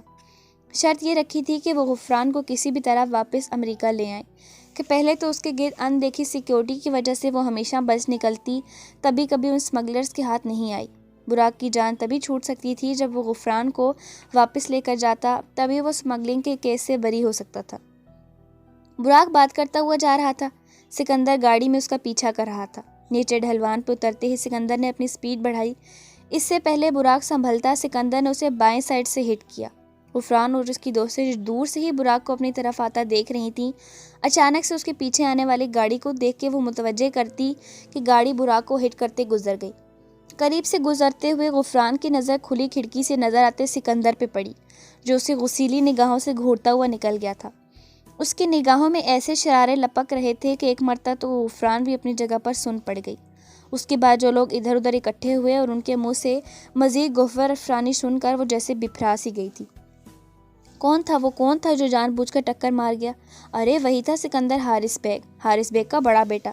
ارے ہے نا وہ ظالم جابر بے رحم بد نسل کا خون، کچھ تو جوش مارے گا، کیسے جان بوجھ کر ٹکر مار کر گیا، باپ کی طرح کیڑے مکوڑے سمجھتا ہوگا۔ ارے ہاں، یہ تو بیت السلطان کے مہمان ہے نا، تو جب باپ جانی و مالی دشمن ہے تو خانزادوں کا بیٹا بھی تو دشمن ہی ہوگا نا، کوئی کسر نہیں چھوڑے گا دشمنی نکالنے کے لیے۔ بھات بھات کی بولیاں بولی جا رہی تھیں۔ یہ سب باتیں سن کر غفران حیران، پریشان اور صدمے کی کیفیت تھی، مگر دل میں کہیں ایک کمینی سی خوشی جاگی۔ اس پاگل بیکورڈ آدمی سے جان چھڑانے کو ایک بہت بڑی اور مضبوط وجہ سامنے آئی تھی۔ وہ اب سیکنڈز میں اس کو اپنی زندگی سے نکال باہر کرنے کا ارادہ رکھتی تھی۔ براق نیچے ایک مٹی کے کھڈے میں گرا تھا، اس کا ماتھا پتھر سے لگا، دایاں گال چھل گیا تھا، فون ہاتھ سے دور جا گرا، دونوں گھٹنے بھی چھل گئے۔ وہ اچانک اس افتاد پہ سنبھل بھی نہ پایا اور کیچڑ سے اس کے چہرے اور کپڑوں پہ نقش و نگار کر کے اسے جوکر بنا گیا۔ What the hell! وہ چلایا۔ آس پاس کھڑے لوگوں کی ہنسی نے جلتی پہ تیل کا کام کیا۔ گارڈز ایملی اور سوزین نے لپک کر اسے زمین سے اٹھایا، اسے گاڑی میں ڈال کر ٹریٹمنٹ کے لیے ہاسپٹل لے گئے۔ وہ ہیڈ آفس کے کوریڈور میں کھڑا اپنے دوست سے کوئی بات کر رہا تھا۔ ایک ہفتہ ہو چلا تھا اسے، وہ جیلم میں اپنی ڈیوٹی سر انجام دے رہا تھا۔ وہ باتوں میں مگن تھا جب اس کا فون رنگ ہوا، کوئی ان نون نمبر تھا۔ اذہان نے فون یس کر کے کان کو لگایا۔ Captain Azhan here, who's there? Azhan نے اپنے مخصوص نرم لہجے میں کہا۔ ہاں ہاں ہاں، مکروہ جناتی کہکا، فوجی فوج میں، بیوی موج میں۔ تمہیں پتہ ہے کیپٹن، تمہاری بیوی اس وقت اپنے کوارٹر سے سامنے والے اپارٹمنٹ میں کیا کر رہی ہے؟ نسوانی آواز کی مکروہ سی بات پر اذہان کی تیوری پر بل آئے۔ وہ اس وقت جہاں بھی جو بھی کر رہی ہوگی اس کے پیچھے بہت ضروری وجہ ہوگی۔ آپ کے پیٹ میں کیوں درد اٹھ رہا ہے؟ وہ جس قدر تیش میں سرخ ہوا تھا مگر نسوانی آواز پر لہجہ حتی الامکان دھیما ہی رکھا۔ تو مطلب تمہیں کوئی فرق نہیں پڑتا؟ تمہاری بیوی جو مرضی جہاں منہ اٹھا کر جاتی پھرے، جو مرضی گل کھلائے؟ نہیں، اذہان نے ٹکڑا توڑ جواب دیا۔ بہت ہی کوئی بے غیرت شوہر ہو؟ نہیں، باغیرت شوہر ہوں جو اپنی پاک دامن پاکیزہ بیوی پر کسی بھی اٹھائی گیر کی ایک چھوٹی سی فون کال پر کچھ بھی بکواس کر دینے سے شک نہیں کر رہا، جبکہ اس کی پاک دامنی اور پاکیزگی کا گواہ میں خود ہوں۔ جانتی ہو، بے غیرت شوہر وہ ہوتا ہے جو اپنی بیوی کے کردار پر کسی غیر کی باتوں میں آ کر شک کرے، جبکہ اس کی پاک دامنی اور پاکیزگی کا گواہ وہ خود ہو۔ اذہان نے سنجیدگی سے کہا۔ یہ وار بیکار جانے پر سامنے والی بری طرح تل ملائی۔ وہ بدکردار روز تمہاری غیر موجودگی میں سامنے والے اپارٹمنٹ میں رنگرنیاں منانے جاتی ہے، شاید ہمیشہ کے لیے اسی اپارٹمنٹ میں جانے کے لیے۔ کافی طنزیہ لہجہ تھا۔ بکواس مغلظات مت بکو، یہ نہ ہو کچھ بولنے کے قابل ہی نہ رہو۔ اذہان کی غراہٹ پر سامنے والی پل بھر کو خاموش ہوئی۔ اور ہاں، تمہاری اطلاع کے لیے عرض ہے کہ اگر اسے سامنے والے اپارٹمنٹ میں ہمیشہ کے لیے جانا ہوتا تو وہ اسی اپارٹمنٹ سے میرے کوارٹر میں آنے کی زحمت نہیں کرتی، جاہل عورت۔ وہ کیا ہے میں اچھی طرح جانتا ہوں، اس لیے اب بھونکنا بند کرو یو بچ۔ اذہان دھاڑا۔ اپنا ہر وار بیکار جانے پر صنم نے فون کان سے ہٹا کر دیوار میں دے مارا۔ ادھر اذہان نے بے حد پریشانی کے عالم میں فون دیکھا۔ کال کٹ چکی تھی۔ اس نے فوراً ہی ایک اور نمبر ڈائل کیا جو کہ دوسری بیل پر ریسیو کر لیا گیا۔ یشم سلطان زہر۔ یشم کی سنجیدہ بھاری آواز کانوں میں گونجی۔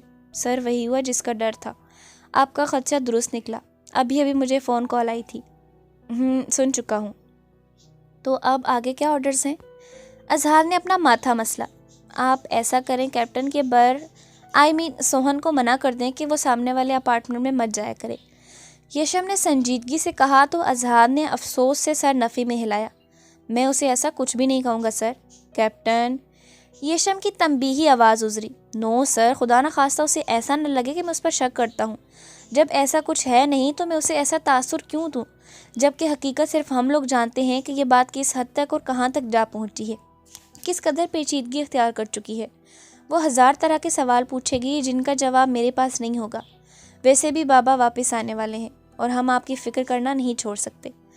اذہان نے دو ٹوک لہجہ اختیار کیا۔ یہ سب شروع بھی تو میری وجہ سے ہوا ہے کیپٹن۔ یش نے کہتے اذیت کی انتہا سے اپنے لب بھینچے۔ لیکن اسے ختم ہم سب مل کر کریں گے انشاءاللہ۔ اذہان نے کہتے فون رکھ دیا۔ یشم نے گہرا سانس بھرا۔ یشم سلطان کی گاڑی گیٹ سے باہر نکلی تو سامنے والے گیٹ سے اسے سی گرین لباس میں اسکارف لیے اپنے گیٹ پر لاک لگاتے دیکھا تو اس نے گاڑی کی رفتار دھیمی کر لی۔ اس کے معاملے میں وہ کیوں اتنا بے اختیار تھا خود بھی نہیں جانتا تھا۔ اب بھی وہ گاڑی سے نکل کر اس تک آیا۔ سوہن نے پیچھے مڑ کر دیکھا تو اسے نیوی بلو ڈنر سوٹ میں بلیک سن گلاسز لگائے اپنی جانب آتے دیکھا۔ السلام علیکم۔ سوہن نے جھٹ سے سلام کیا۔ وعلیکم السلام، کدھر کی تیاری ہے؟ کوکنگ کلاسز لوں گی، اظہار نے رجسٹریشن کروائی تھی، گھر کی چابی بیگ میں رکھتے ہوئے دھیمے لہجے میں بتایا۔ آؤ ڈراپ کر دوں۔ یشم نے آفر دی جو اس نے فارمل ہونے کے بجائے خوش دلی سے قبول بھی کر لی۔ وہ دونوں گاڑی میں بیٹھے۔ سوہن نے اس کی موجودگی میں ہمیشہ کی طرح خود کو بے تحاشا محفوظ اور کمفرٹیبل محسوس کیا، اسی لیے ریلیکس ہو کر بیٹھ گئی۔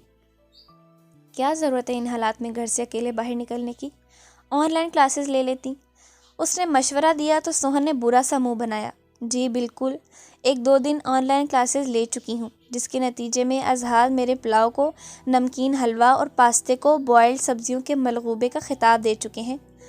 وہ سادگی سے بولی تو وہ دھیمے سے مسکرا دیا۔ سوہن نے حسرت سے اس کی اس سوگوار سی مسکان کو دیکھا جو پل بھر کو اپنی جھپ دکھلا کر غائب ہو گئی تھی۔ ہنستے رہا کریں، لوگ سڑیل نہیں کہیں گے آپ کو، ہینڈسم کہیں گے۔ وہ باہر کی جانب دیکھتی بولی تو وہ چونکا اور ایک نظر اس کے دلکش سراپے پر ڈالی مگر فوراً ہی پھیر لی۔ لیکن آج بھی یشم سلطان کو اس کے ہاتھ میں بندھے اس سبز دھاگے نے چونکا دیا تھا۔ یہ تم نے اپنی کلائی پر دھاگا کیوں باندھا ہے؟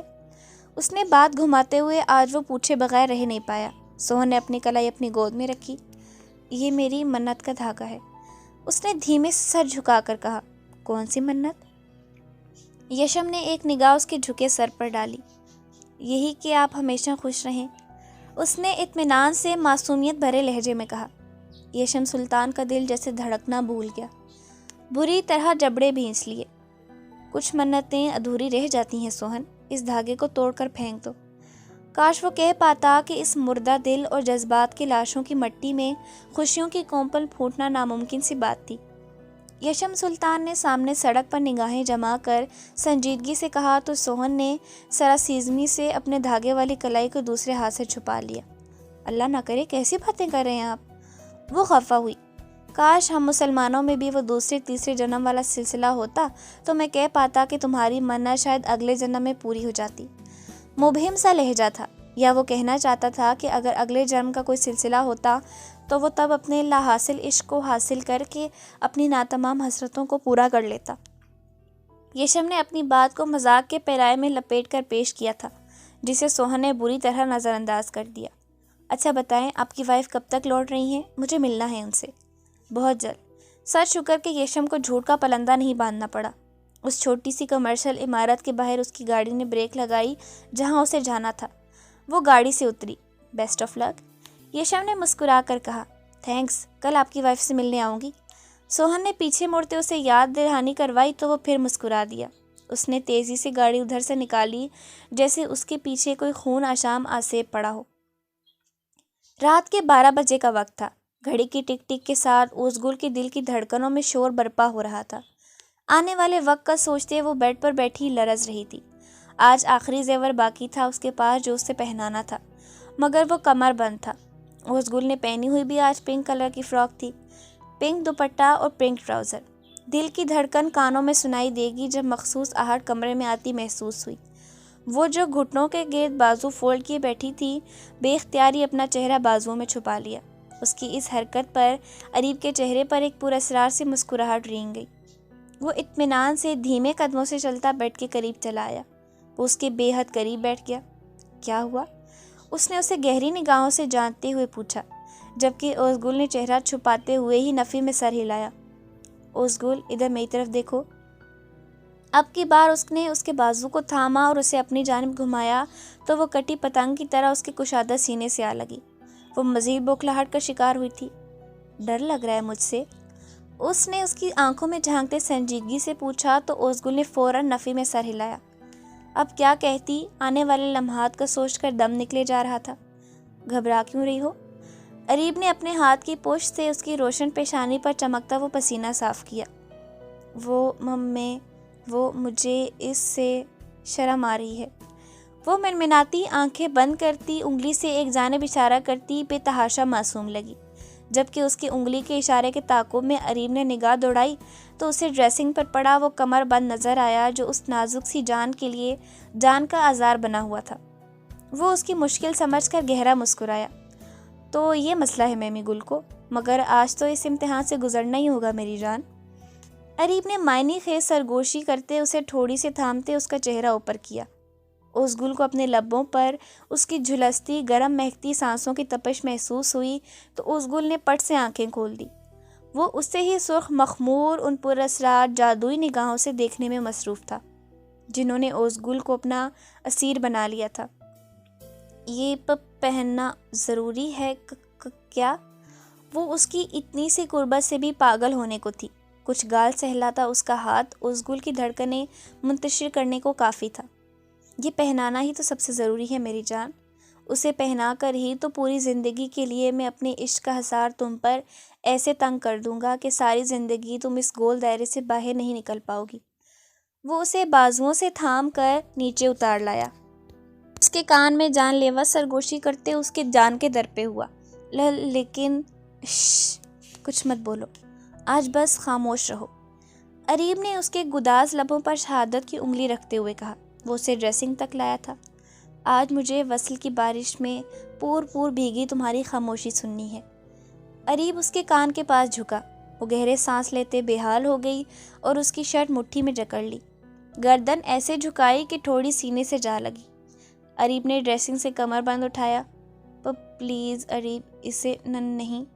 وہ بوکھلائی مگر اریب زمین پر اپنے گھٹنے پر جھکا، اس کے ہاتھ اپنے کندھوں پر رکھے۔ وہ بری طرح لرز رہی تھی۔ اریب نے ایک ہاتھ اس کی پشت پر لے جا کر دوسرے ہاتھ سے کمر بند کا سرا تھاما۔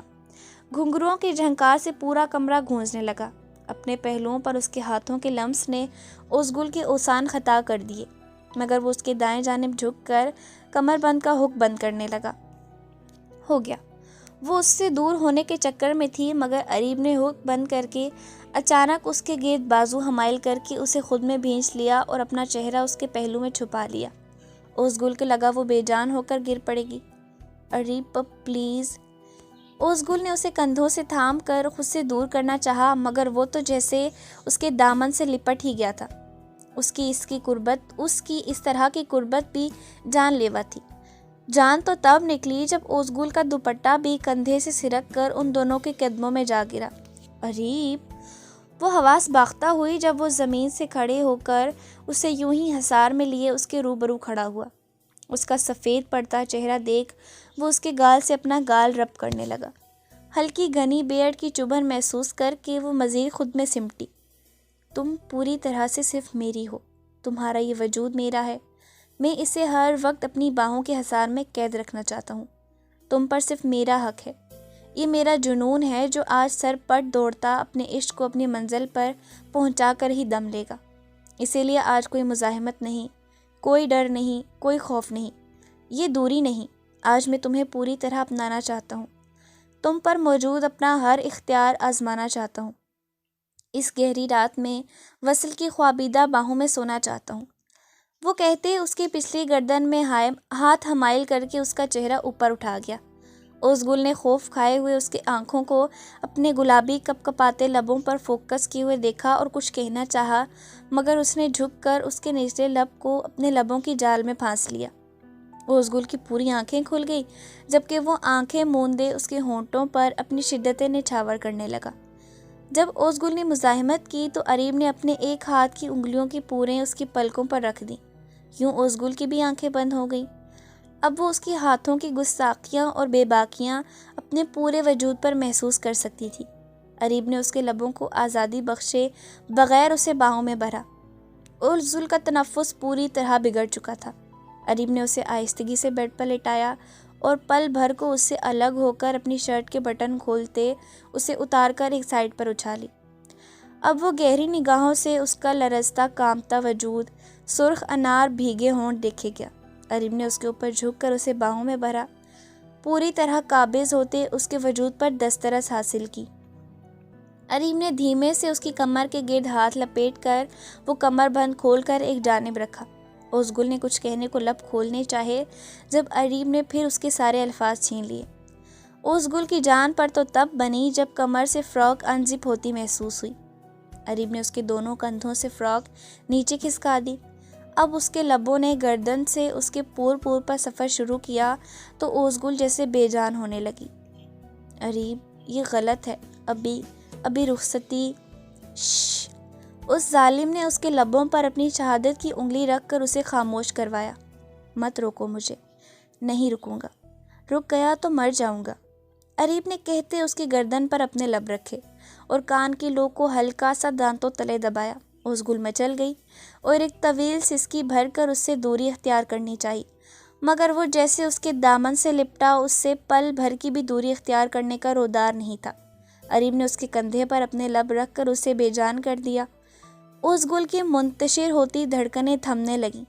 تب اریب نے اسے اپنی پناہوں میں لے لیا، زیرو پاور کی بھی لائٹ آف کر کے خود پر اور اس پر کمفرٹر درست کیا۔